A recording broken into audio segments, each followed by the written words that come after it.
Hi ladies, and welcome back to my channel. My name is Janelle and this is a Trying to Conceive Journey channel. For those who have just popped in for the first time, welcome, and don't forget to click the like, subscribe and the notification bell so you don't miss out on any of my videos, and you will see why shortly. For those who always return, from the bottom of my heart, I thank you so much for joining me on every video and commenting and supporting me throughout.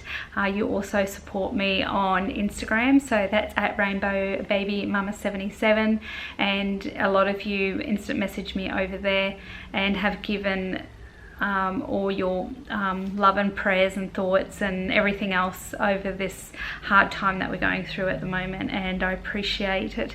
And yeah, it's such an overwhelming support in this community. So if you are new and you are trying to conceive, please have a look at my ladies and jump on their channels and watch them, because they're going through the same thing and we all give each other support. We're all here for one thing, and well, a couple of things. One, to have a baby, and two, to get the support network as well around all the ladies who are trying to conceive. We all have different avenues that we go down, or different things that we try, and we have our ups and our downs, and I appreciate that the ladies that are on my channel come through the journey on my ups and my downs, and that means the world to me.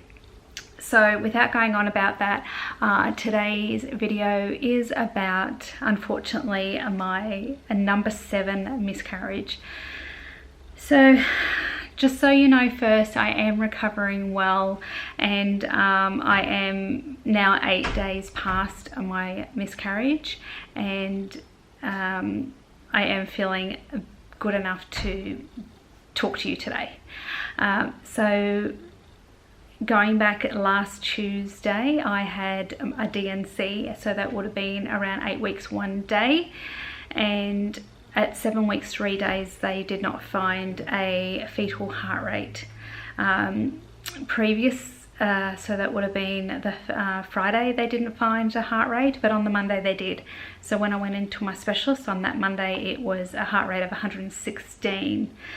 How most of you probably knew that I had my concerns. I have been through this obviously 7 times, and I'm no medical profession, or like I'm not a doctor or anything like that, but it's just pure experience what I've been going through.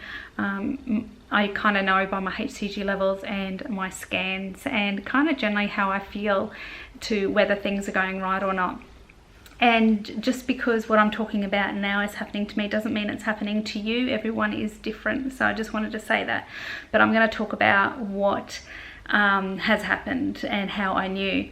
So my HCG level started rising pretty good for the first 1 or 2, maybe 3 levels done, and yes, I do get multiple levels done, and that's because of my recurrent miscarriages. So it kind of indicates where you're at and if your levels are doubling healthy. So for the first 2 or 3 they doubled nicely, and then they started plateauing out and not doubling. They were probably almost doubling, but I kind of know when they cease so early, or not double like they should, there possibly is a problem. Not, as I said, not saying that's with every pregnancy. So yeah, and in my feelings in myself, I didn't think I was getting enough pregnancy symptoms either. Besides, my breasts, they had large areolas. I kind of wasn't suffering anything, so it was a little bit concerning. I hoped, with all my might, that I'd be vomiting or something, or more symptoms, than it didn't happen. Anyway, so we went and had a scan at 6 weeks and 3 days, I think it was, 6 weeks, 2 days, sorry. And the baby was only measuring 5 weeks, 6 days, and the heart rate was 86. We were super excited about that because I think it was our second heart rate out of our 7 pregnancies. So, you know, we thought, oh, you know, maybe everything I'm thinking is just totally wrong. So she just said that it is low, however. And then I asked her how large the yolk sac is. Now, why I asked her that is because of my previous pregnancies, and most of them have had enlarged yolk sacs. So enlarged yolk sacs can be totally normal, but I don't see that very often. Otherwise, it is pregnancy failure and chromosomal issues. And straight away I had red flags. So she said it was 6.4 millimeters, and yeah, I was worried straight away, especially with a low heart rate. I was happy to have a heart rate, but then she said it was low. And then when I got my technician report later, it said that the fetal heart rate was in bradycardia. So and to recommend another scan. So we had another scan done, and it was only a very quick scan, so I didn't get many measurements at all. Basically all I got was the heart rate had increased to 116, which we were even more excited. And then I asked her once again what was the yolk sac size. So it was very quick. It was literally like 30 seconds. It was, you know, by my specialist actually. So she said, oh, your yolk sac is 8.6 millimeters. And I thought, wow, in 4 days it's like grown that much. I'm like, this is not good at all. And I said, aren't you worried about the yolk sac size? And she's like, no, it's non-specific. Now you have a heart rate. And I just, straight away, I just thought, you're lying to me. You know, I'm very unhappy. I've only seen this chick twice. And I was like, no, you need to be real with me. Don't pretend that things are going okay when they're not. Because I've been through so many, and even though she knows this, I hate them hiding, you know, just be straight up. So, and maybe you think I'm being oversensitive about it, I'm not sure, but I've been through this, so I know what my body's doing. So straight away, $185 later, 15 minutes, and out I went, feeling pretty down. So Brad was feeling really excited, 116 beats per minute. I'm saying, yeah, but the yolk sac's 8.6 millimeters. And he's going, yeah, but she said it's okay. And this is what I hate. So Brad hangs on to every tiny bit of hope. And I love that about him. That's like amazing. He's the one that gives the positive when I feel like there is no positive. And he will hang on to that though. He will hang on to that and on every breath. So, and unfortunately, you know, I didn't want him to be hurt. So we went and seen my OBGYN, who is straight up with me, and I kind of went in there and he wanted to have a look himself, and he said straight away, there's a heartbeat, blah, blah, blah, and the gestational sac is measuring 6 weeks, 6 days. This is when I had gone back the second time. And I said, oh, did you see the report? Because he just did an abdominal one, so he couldn't see the yolk sac. So I said, did you see the report? And he said, yes. And I said, okay, so let's be real. I said, it's not a good outcome, is it? And he kind of put his head down and went, that he can't be 100%, but not really. So 3 things can happen, he said. First thing can happen is that this yolk sac thing, you know, having a large yolk sac can happen, and, you know, people have had normal pregnancies. What I read, you know, there might have been 1 in 50 women that it might have had a normal pregnancy. Otherwise, all of them ended up in miscarriages. So what I've read. Couldn't find a lot on enlarged yolk sacs. So second thing he said is that by the next ultrasound, the baby's heart will stop and it'll do it on its own. Which in my case, that's what happened. Third option was that in the couple of weeks' time, I was to go about 4 hours away and have a CVS sampling done of the placenta and get the DNA out of that, which was about 99% accurate. And that'll tell us what, if the baby survives that length, that'll help determine if there was chromosomal abnormalities and what would happen if it was severe. So yeah, there wasn't a lot of hope. So in the meantime, I had no bleeding, no cramping, no nothing, and yeah, everything seemed to be fine. So yeah, I'd gone in on my 7-week 3 days, and she showed me the picture. Oh, straight away she put it up, and unfortunately, like, I can read it straight away, and I could not see the sort of, like, you know, you can tell it's like the 4 chambers is going boom, boom, boom, boom. You can see it, you know, like not the 4 chambers, but you can see that little part of the body doing this, and I couldn't see that, and it felt like it was just, you know, on the yolk sac still as, and I couldn't see the heartbeat.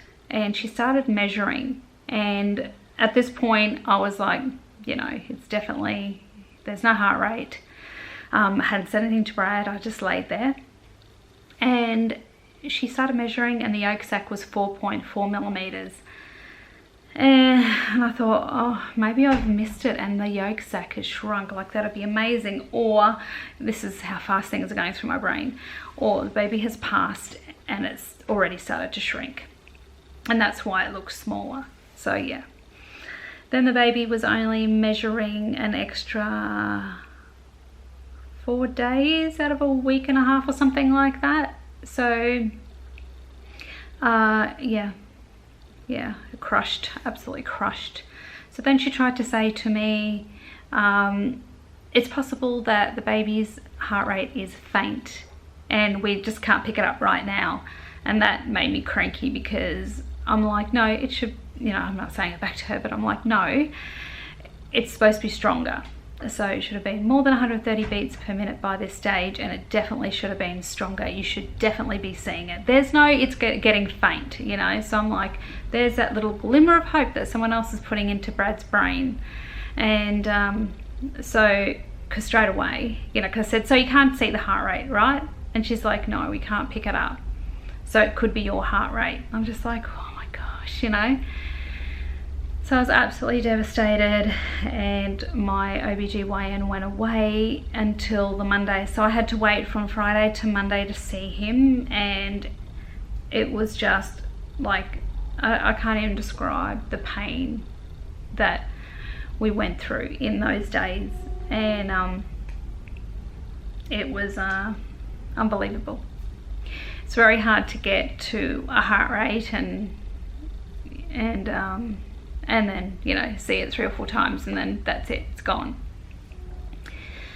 So I had to convince Brad that basically it was all over, and you know, we need to make a decision. And because we didn't go naturally, because I'd already spoken to the doctor and he told me, and that, you know, we've got the babies there, it had the heartbeat, blah, blah, blah. If you want it tested, we can do a D&C, as long as you don't go, you know, like as long as it doesn't happen naturally. We can do a D&C and send the baby away so we can test the chromosomes and see what was wrong with it. And you know, if you want to know the sex, you can know the sex. So we decided to do that because we've only done it twice now, sent the baby away, because you know, there was baby to send away. As prior to that, it was just like products of, you know, like it could be placenta or whatever, you know, we didn't get that far. We had a blightum ovum or something like that, so we didn't send or go, you know, send away. We went naturally into a miscarriage. So that's the only reason why we went to D&C. I know some people are negative towards that, or believe you should go a different way, and totally understand where you're coming from. However, as you know, like we want to know, is it a recurrent thing on the same chromosome? So my last baby was a girl, and she had trisomy 4. Very rare, and so like my doctor said, you know, he doubts that it'll be trisomy 4 again. It's just one of those you know, not in a million things, but yeah, anyway, so I'm not sure what it has. My appointment is for next week. I'm going to go in and chat to him, and he's going to tell me what the baby had and what it was. So very hard, but at least we know, and it puts some closure. So yeah, I'm really sorry I haven't been on here for a week or whatever, but it's been a really hard week. So going back to now, I need to recover. So I've been recovering. I'm back at work, of course, but I've just emotionally it's been very hard to recover. Brad's been away again, and a lot of what ifs go through your brain, and what are we doing wrong, and what should we be doing next, and whatever else. So the plan is that I'm going to monitor my HCG levels, and while we're here I'm just going to do a test. Now I don't know if any of you agree with this either, but I'm going to look at what my levels are today, and it kind of indicates where I am. Sometimes, so one of my pregnancies, it was almost 3 months before my HCG levels went out of my system. We don't have time, there's nothing we can do about it, but you know, my clock's ticking. I'm 41, so my clock's ticking. My egg quality, we think, is poor. I have a low AMH, but normal for my age, apparently good for my age though. Brad's morphology is 3%, but the rest is good. So we kind of got a little bit of a couple of mixtures, and hang on, let me dip this. And also we've had our bloods tested for chromosome issues, so none of us have chromosome issues, and so we don't think it's to do with us. All my hormones have come back pretty much, pretty good. I don't think that there was any issues. So it's going across now. Let me just see if I can get this in focus. So yeah, all our chromosomes have come back pretty good. See if I can pull that away without it. Okay, so it kind of kept going out of focus. So what I've done is just put it down, and I'll wait for it. I'll let it sit. So I'm just going to see where my HCG levels look at the moment. So yes, done all my bloods. Everything seemed to come back fine. No thyroid problems or anything like that. So what I'm going to do is continue to take all my vitamins that I do take, and there is a long list. I also tried the other day, which I'll continue to keep trying, is IV therapy, and it's like a vitamin therapy full of antioxidants and all sorts of goodies in there. It's a health deluxe. It's a special mix for me because it also helps with egg quality as well. I don't think it's proven, I'm not sure. I haven't read enough into it. I've read a little bit about it, but I've obviously 7 miscarriages. I need a boost, so it's got to help me feel better in some way. So a boost of vitamins, there's vitamin C and vitamin B and B12 and a whole heap. Glutathione, I think that's how you say it.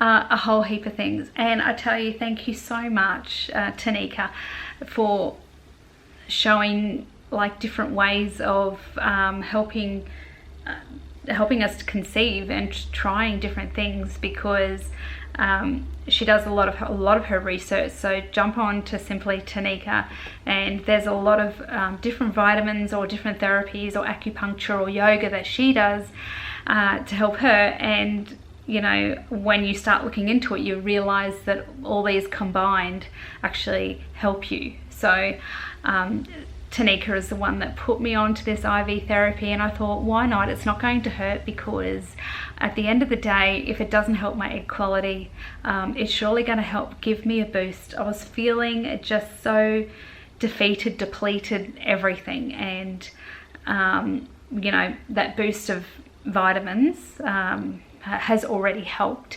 So I'm thinking about, it's very expensive though. So here in Australia I paid $300 for my first treatment, and then every one is $260, and whatever it takes for me. So $260 now a week to do that, and it's actually a vitamin, a health deluxe, so it's actually not on their price list.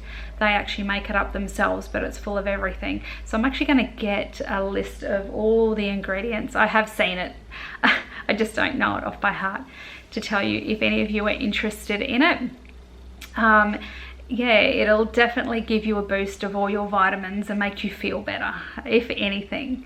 I'm going to try acupuncture this week as well, and just start doing that once a week or once a fortnight. I'm not sure what I'm going to do yet. I'll have a talk to my acupuncturist, and she is basically a specialist in the fertility area, and she'll tell me what to do. So hopefully that helps as well. So anything we can do to boost our egg quality. Anyone have any ideas out there, please put them in the comments below. I would love to know how an egg quality therapy, I don't know what you've done to help you, might have worked, and I can look into it and see if I can give it a go. Otherwise, let me just have a look. So I'll just show you this. So this is my test from today, and looking at it, it looks like I probably about 13 days past. So I reckon the HCG is under 100 now. So I'll just see if this works. So you can see that the test line is lighter than the control line now. So that's 8 days. 8 days past my miscarriage. So my miscarriage was done at 8 weeks and 1 day. So it's actually coming down pretty good. And I don't know if it made a difference, but I had done a test. I had done a test probably the day before I had my IV therapy, or a few days before my IV therapy, and they were all kind of plateau, and the test line was darker than the control line, and they didn't seem to be moving.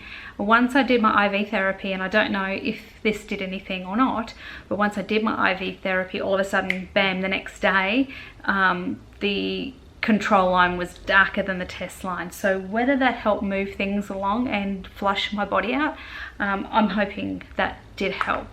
So that looks about under 100. So I'm hoping that possibly in the next week or so I might get AF, and we can start our cycles all over again, and then I can start doing my ovulation test and having a look. We don't know if we're going to start straight away yet. Brad wants to, I know that he wants to. We know our time is running out, so it's not at all that we're not over, like we're definitely not over what's just happened. But if there's, my specialist is like, you've got to look at the light at the end of the tunnel, you've got to look at the end prize. And if you sit there and, you know, dwell and, you know, want to sit there emotionally healing each month, you know, like you're just going to run out of time. Like if we give it another 3 months or give it another 6 months, you know, that's, egg quality is getting poorer and poorer. So it's like jumping back on that horse and get going again. We'll still be mourning for what we've just gone through, but unfortunately, yeah, you have to just jump back on the horse and keep going, unfortunately. So it's about refocusing, going, it's really bad what's just happened. We'll get our closure next week about, you know, what baby was and what it had, and then we're able to just, you know, move forward, not forget, but move forward and keep going.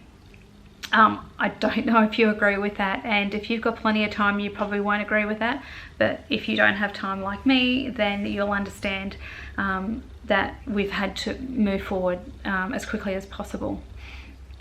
So yeah, I don't think there was anything else that we were doing new. Continuing my ovulation. If you want to see my ovulation test, also comment below. I usually only just show when I get my peak, but if you want to see a series of the week, let me know and I'll put it in. And yeah, I'll do another IV next week as well, IV therapy, and see how that goes. And I'll keep you updated, of course, as we go along. So my next update will be whether it'll probably be next week, and that'll be after my doctor's appointment, when they tell me what has happened. Of course, or if I get AF, then we know when my journey is going to start again. So on a good note, I want to thank each and every one of you for all your support and your comments on my 7-week 3-day scan there, where I was really upset. I have not at all responded to any of the comments. I respond to all my videos, but that one I didn't, and I want to tell you how sorry I am from the bottom of my heart.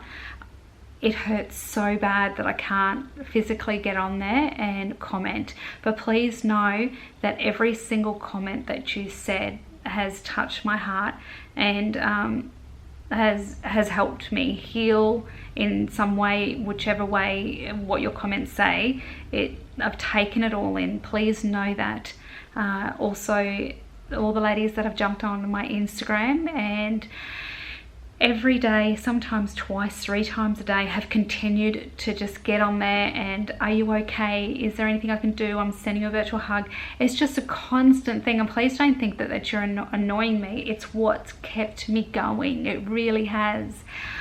It has just been such a horrible time in this week that those comments have kept me together, especially when I'm on my own. So thank you all so much. I love you all, and I am making like amazing friends from all over the world basically, and we know we're sharing each other. So I'm hurting and they're hurting. They could be hurting from, you know, different reasons. It could be a miscarriage, it could be concerning through their you know, their pregnancy, they're having worry, or, you know, it could be ovulation or trying to conceive, and it's kind of kept me occupied answering questions about people's, you know, ovulation or pregnancy or whatever. So I really enjoyed it, and it's kept me refocusing all the time. So thank you for that. Yeah, so my special shout outs, of course, are always to my regulars, and please just jump in and comment too if you want to shout out. But I have a lot actually, but definitely jump on Tanika's website, Simply Tanika. There she has such informative videos. Please go through her playlist and have a look, because there's got to be some video there that will help you. So Ingy, Mama Love too. Ingrid, I love you so much. You are such a sweetheart. And so at the moment, jump on her channel, because she's doing her BFP testing at the moment, and I am crossing all my fingers and toes for you, honey, and I hope you get it really soon. Yeah, stalking you at the moment actually.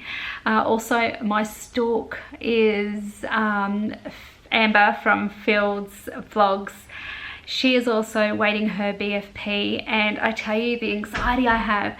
I tell you, Amber, do you know, I just refresh and refresh and refresh waiting for that video to go up. So I have she's such a beautiful girl, and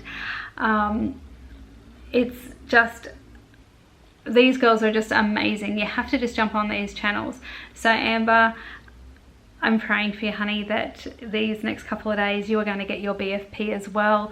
You had that premonition, and totally understand premonitions. I've had them myself, and I'm hoping that that was true for you. So jump on and watch her as well. Athena, jump on her channel. I haven't heard from you for a little bit, so I can't wait to see your next video. Yes, there's so many out there, I can't even say all of them, but please know that they're all out there, and they're all out there to support you. And please ask questions. No question's a silly question.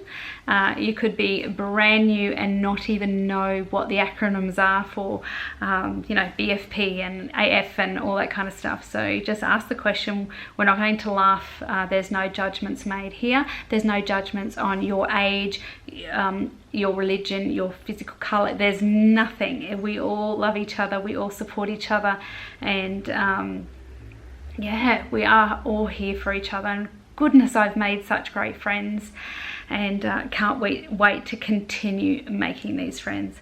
So that is it. I'll stop babbling away, and I will see you in the next video. Take care, everybody, and I love you all so much. Thank you so much for all your support once again. See you later.